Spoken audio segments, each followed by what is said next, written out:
kuliko yote uyarindayo, maana huko ndiko zitokako chemichemi za uzima. Chemichemi za uzima kumbe hazitoki kwenye maombi. Chemichemi za uzima hazipatikani kwenye sadaka. Chemichemi za uzima hazipatikani kwenye sifa.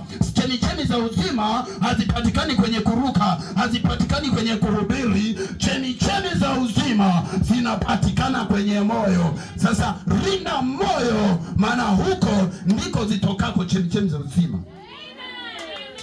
Bwana Yesu asifiwe.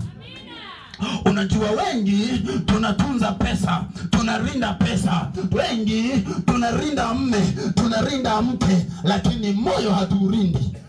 Amen. Unajua kwa sababu gani moyo hatuurindi? Hauonekani.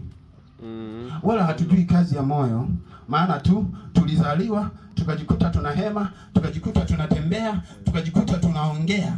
Hatujui ni kwa nini tunaongea, hatujui ni kwa nini tuko salama, lakini tunakirinda hiki tunachokirinda leo, kwa sababu unajua mume wangu nilimpata katika mazingira gani, kwa hiyo siwezi kumpoteza. Unajua kabisa mume uliye naye ulienda kwa mganga, unajua nikikosea masharti ndoa haipo, ndio maana unarinda, ila moyo huwezi kuurinda kwa sababu ulizaliwa tu ukajikuta ni wewe.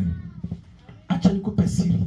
Kwa nini ukisoma pote Mwanzo mpaka Ufunuo sijaona sehemu anasema rinda sana huduma yako kuliko vyote vilindavyo? Sijawahi kuona anasema rinda mke, sijawahi kuona anasema rinda pesa, sijawahi kuona anasema anasema rinda moyo, kwa sababu huko ndiko tutokako chemichemi za uzima.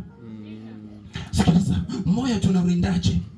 Kuna wakati haujatenda dhambi, haujakosea, lakini umeruhusu moyo wako badala ya nafasi ya Mungu. Kuna vitu umeviruhusu kwenye moyo wako, ndio maana haupati matokeo halisi. Ndio maana sasa umeanza kulaumu. Unajua mchungaji wetu hana upako. Sio kweli, mchungaji ana upako, lakini nguvu ya mchungaji kwenye moyo wako haina nafasi, haina pa kukaa. Maana humo kuna Joyce amekaa, kuna nani amekaa,